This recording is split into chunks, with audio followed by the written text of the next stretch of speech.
السلام علیکم اسٹوڈنٹ، کیسے ہیں بیٹا آپ لوگ؟ آج ہم لوگ اکنامکس کے یونٹ نمبر 5 کا لیکچر نمبر 2 جو ہے وہ پڑھیں گے۔ لیکچر نمبر 2 ہے ہمارا قانونی رسد کے رسد یعنی لا آف سپلائی۔ قانونی رسد ہوتا کیا ہے؟ یہاں پہ ڈیفینیشن دی ہوئی ہے، ذرا اس کو دیکھیں غور سے کہ باقی حالات بدستور رہتے ہوئے جب کسی شے کی قیمت بڑھتی ہے تو اس شے کی رسد بھی بڑھ جاتی ہے، اور اس کے برعکس شے کی قیمت کم ہونے پر رسد بھی کم ہو جاتی ہے۔ جبکہ ہم لوگوں نے قانون طلب میں پڑھا تھا کہ باقی حالات بدستور رہتے ہوئے جب کسی شے کی قیمت کم ہو جاتی ہے تو اس کی طلب بڑھ جاتی ہے، اور جب کسی شے کی قیمت زیادہ ہو جاتی ہے تو اس کی طلب کم ہو جاتی ہے، یعنی قیمت اور طلب کے مابین جو تعلق تھا وہ معکوس تھا۔ اب قانون رسد کی روح سے شے کی قیمت بڑھنے پر اس کی رسد اس لیے بڑھ جاتی ہے کیونکہ یہاں پہ تاجر جو ہے اس کا مقصد زیادہ سے زیادہ منافع کمانا ہوتا ہے، لہٰذا جب کسی شے کی قیمت بڑھ جاتی ہے تو تاجر اپنے منافع کے پیش نظر اس شے کی رسد کو بڑھا دیتا ہے۔ اس کی وضاحت ہم لوگ جو ہے اس گوشوارے اور ڈائیگرام سے کر سکتے ہیں۔ اس گوشوارے کو آپ دیکھیں، یہاں پہ چینی کی قیمت لی گئی ہے اور مقدار رسد لی گئی ہے۔ چینی کی قیمت کو روپیوں کی صورت میں دیکھیں 5 روپے اور مقدار رسد 10 کلو گرام۔ اگر چینی کی قیمت 5 روپوں سے بڑھ کے 10 روپے ہو جائے تو مقدار رسد 10 سے بڑھ کر 20 ہو جائے گی۔ اسی طرح 10 سے اگر 15 ہو جائے تو مقدار رسد مزید بڑھ کے 20 سے 30 ہو جائے گی۔ پھر اسی طرح 20 اور 25 تک قیمت اگر جو ہے مزید بڑھ جاتی ہے تو بالترتیب مقدار رسد فی کلو گرام میں 40 سے 50 تک کا اضافہ ہو جائے گا۔ اسی چیز کو اگر آپ اپنے ڈائیگرام میں دیکھیں تو او ایکسس پر مقداری رسد لی گئی ہے، او وائی پر چینی کی قیمت کو روپوں کی صورت میں ظاہر کیا گیا ہے، اور یہاں پہ او ایکس اور او وائی پہ چینی کی قیمت کے پیش نظر جو مقدار رسد ہے ان کو ملانے سے ہمارے پاس جو ہے وہ ایس ایک خط آیا ہے۔ اس خط کو ہم لوگ خط رسد کا نام دیتے ہیں، اور اس کا جو رجحان ہے اس کو دیکھیں تو یہ تکسیری نوعیت کا ہوگا، یعنی یہ بائیں سے دائیں جانب نیچے سے اوپر کی طرف حرکت کر رہا ہے، جو اس بات کی وضاحت کر رہا ہے کہ جیسے جیسے کسی چیز کی قیمت بڑھتی جا رہی ہے ویسے ویسے اس شے کی رسد میں اضافہ ہوتا چلا جا رہا ہے۔ اسی طرح اگر ہم منڈی کے گوشوارے کی بات کریں تو منڈی میں چونکہ مجموعی طور پر رسد آتی ہے، مختلف قسم کے فروخت کار جو ہے منڈی میں شے کو جو ہے سپلائی کرنے کے لیے آتے ہیں، لہٰذا یہاں پہ ہم لوگ بہت سے فروخت کار اگر ہمارے پاس موجود ہیں تو ان کی انفرادی رسد کو جو ہے وہ جمع کر لیں تو ہمارے پاس منڈی کی رسد آ جاتی ہے۔ تو اسی کو اگر ہم دیکھیں جیسے کہ چینی کی قیمت 5 سے 10 ہوتی ہے تو انفرادی فروخت کار میں اے فروخت کار کی جو رسد ہے وہ 10 سے 20، بی کی 20 سے 30، سی کی 30 سے 40 ہو جاتی ہے، ٹھیک ہے۔ اور پہلی جو منڈی کی رسد آ رہی ہے وہ 60 کلو گرام ہے۔ 10 یعنی قیمت تبدیل ہونے پہ جو آ رہی ہے وہ 90 کلو گرام ہو جاتی ہے، کیونکہ یہاں پہ اب فروخت کار جو اے ہے، بی ہے اور سی ہے یہ پہلے سے زیادہ مقدار منڈی میں فروخت کے لیے لے آتے ہیں۔ اسی طرح قیمت جب مزید بڑھ جاتی ہے تو فروخت کار اے، بی اور سی کا رویہ بھی یہاں پہ رسد کے حوالے سے تبدیل ہو جاتا ہے اور رسد کی زیادہ مقدار منڈی میں فراہم کرتے ہیں، جیسا کہ 30، 40 اور 50 ہو جاتی ہے، اور ٹوٹل جو منڈی کی رسد بن جاتی ہے وہ 120 ہو جاتی ہے۔ اسی طرح جب قیمت 20 ہو یعنی مزید بڑھ جائے تو فروخت کار اے جو ہے وہ 40 کلو جو ہے وہ چینی لاتا ہے منڈی میں، بی 50 کلو لاتا ہے اور سی 60 کلو، اور اس طرح یہ جو ٹوٹل بن جائے گی منڈی کی رسد وہ 150 کلو گرام یعنی مزید بڑھ جائے گی، اور 25 روپوں پہ یہ بڑھ کر مزید 150 سے 180 کلو گرام تک پہنچ جائے گی۔ اب انہی چینی کی قیمت اور رقموں کو او ایکسس پر مقدار رسد کو لے لیا گیا ہے اور او وائی پر چینی کی قیمت لے لی گئی ہے، ٹھیک ہے۔ چینی کی قیمت اور مقدار رسد کے پیش نظر ہمارے پاس جو قیمتیں ہیں ان کو ملانے سے ہمارے پاس مختلف نکات حاصل ہوئے ہیں، جیسے فروخت کار اے جو ہے اس کو اور قیمت جو ہے، ٹھیک ہے، اس کے پیش نظر جو اس کی رسد ہے اس کو دیکھا جائے تو ہمارے پاس جو خط بن رہا ہے انفرادی طور پہ وہ اے ہے خط رسد، بی فروخت کار کا بی خط رسد ہے، سی فروخت کار کا سی خط رسد ہے۔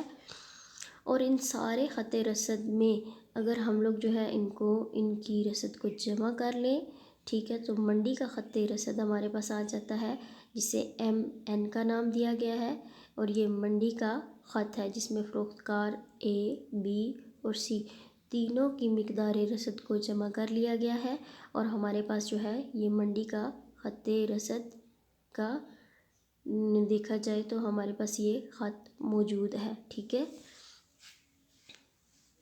اب ہم دیکھتے ہیں کہ خط رسد کا جو جھکاؤ ہے یا رجحان ہے وہ کیا ہے۔ جیسا کہ بیٹا آپ لوگوں نے ڈائیگرام میں بھی دیکھا، خط رسد کا جھکاؤ جو ہے، خط رسد کا جھکاؤ جو ہے وہ نیچے سے اوپر، بائیں سے دائیں سے بائیں جانب ہے۔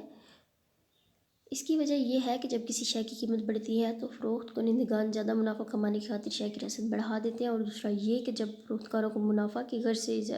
جو ہے زیادہ شے منڈی میں لاتے ہیں تو ان کی کوشش یہی ہوتی ہے کہ مستقبل میں کم قیمت کے خطرے سے بچنے کے لیے جو ان کے پاس اشیاء موجود ہیں ان کو جلد از جلد فروخت کر دیں، تو اسی وجہ سے رسد جو ہے وہ بڑھ جاتی ہے۔ اب ہم آئیں گے اس قانون کے ازمپشنز کی طرف، یعنی جو قانونی رسد ہے اس کی ازمپشن اور مفروضات کیا ہیں، اور مفروضات آپ کو پتہ ہے جن کے بغیر قانونی رسد درست ثابت نہیں ہوتا وہ درج ذیل ہے۔ پہلا، مصارف پیدائش اور ٹیکنالوجی۔ قانونی رسد اسی وقت لاگو ہوتا ہے جب اشیاء پیدا کرنے کے مصارف پیدائش ٹیکنالوجی میں کسی قسم کی کوئی تبدیلی رونما نہ ہو، کیونکہ اگر ان میں کوئی تبدیلی رونما ہو جائے، مثلاً اگر بہتری آ جائے تو رسد جو ہے وہ کم قیمت پر بھی زیادہ مہیا کی جا سکتی ہے، جبکہ مصارف پیدائش میں اضافہ اور ٹیکنالوجی کا فقدان رسد میں کمی کا باعث بنتا ہے، حالانکہ اشیاء کی قیمتیں جو کی تو رہیں۔ دوسری، خام مال کی لاگت کی بات کی جا رہی ہے کہ خام مال سستا ہو جائے تو اشیاء کی پیدائش کے مصارف کم ہو جاتے ہیں، فروخت کنندگان پہلی ہی قیمت پر زیادہ اشیاء بیچنے کے لیے تیار ہو جاتے ہیں، کیونکہ خام مال سستا ہونے سے پیداوار بڑھ جاتی ہے، جبکہ اس کے برعکس دیکھا جائے تو خام مال مہنگا ہونے پر مصارف پیدائش بڑھ جاتے ہیں اور اشیاء کی رسد کم ہو جاتی ہے، حالانکہ قیمت جو کہ تو رہتی ہے۔ اور مصارف پیدائش سے مراد شے کو پیدا کرنے کے لیے جو اخراجات برداشت کرتے ہیں انہیں بولا جاتا ہے۔ اشیاء کی غیر یقینی قیمتیں آ جاتی ہیں، یعنی اشیاء کی جو غیر یقینی قیمتوں کا امکان بھی قانون کی درستگی کو متاثر کرتا ہے، کیونکہ اگر فروخت کنندگان کو مستقبل قریب میں اشیاء کی قیمتیں بہت زیادہ کم ہونے کا امکان نظر آ رہا ہو تو ایسے حالات میں اگر قیمت کم ہو بھی جائے تو وہ زیادہ نقصان سے بچنے کے لیے اشیاء کی رسد بڑھا دیتے ہیں، اور قیمتوں کے بڑھنے کے امکانات کے پیش نظر قیمت زیادہ ہونے کے باوجود اشیاء کی رسد نہیں بڑھاتے تاکہ وہ مستقبل میں زیادہ سے زیادہ فائدہ حاصل کر سکیں۔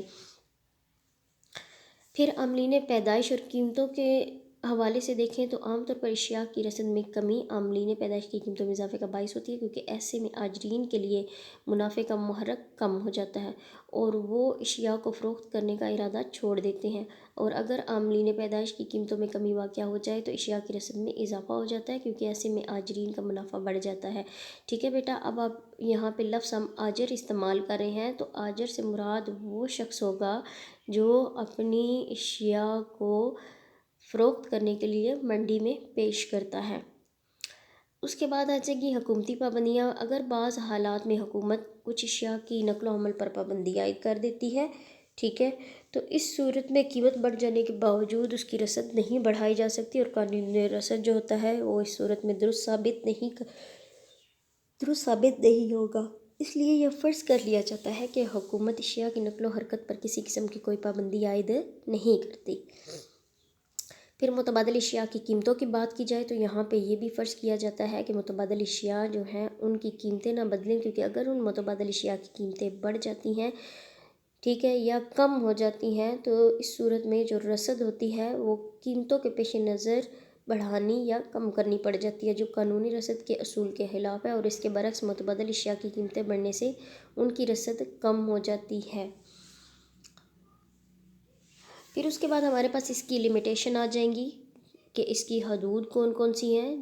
جن پر قانون رسد لاگو نہیں ہوتا۔ اس میں پہلی صورت خطرات اور سیاسی عدم استحکام ہے، یعنی جب خطرات وغیرہ ہوں، ناگہانی مسائل ہوں، سیلاب و بدامنی ہوں، ملک میں مسلسل سیاسی عدم استحکام ہو، تو اس حالات میں بھی فروخت کنندگان اپنی اشیاء کم قیمت پر بیچنے کے لیے مجبور ہو جاتے ہیں، کیونکہ انہیں ایسے حالات میں جان و مال کا خطرہ درپیش ہوتا ہے اور اشیاء کے ضائع ہو جانے کا ڈر ہو جاتا ہے۔ دوسرے نمبر پہ فوری نقل مکانی کی صورت میں بھی یہ قانون لاگو نہیں ہوتا۔ اس کی وجہ یہ ہے کہ اگر کاروبار کے یا ملازمت کے سلسلے میں لوگوں کو ایک جگہ سے دوسری جگہ جانا پڑ جائے تو ان حالات میں فروخت کار جو ہے وہ اپنی اشیاء کو سستے داموں فروخت کرنے پر تیار ہو جاتے ہیں اور قانون کا اطلاق رک جاتا ہے۔ موسمی حالات کے پیش نظر دیکھا جائے تو موسمی حالات بھی شے کی رسد کو ڈائریکٹ متاثر کرتے ہیں، یعنی اگر موسم سرما یا موسم گرما میں تبدیل ہونا شروع ہو جاتا ہے، فروخت کنندگان گرم کپڑوں کی سیل لگا دیتے ہیں اور قیمت کی کمی کی کوئی اہمیت نہیں دیتے۔ یہ تھا بیٹا آج کا ہمارا لیکچر، آپ لوگ اس کو غور سے سنیں، اپنی بک کو کھولیں، اس کو سامنے رکھیں اور سمجھیں۔ اگر پھر بھی آپ کو کوئی پرابلم ہو، کچھ سمجھ نہ آ رہا ہو، تو آپ لوگ جو ہے وہ واٹس ایپ پر گروپ میں میرے ساتھ رابطہ کر سکتے ہیں اور ڈسکس کر سکتے ہیں۔ بہت شکریہ، اللہ حافظ۔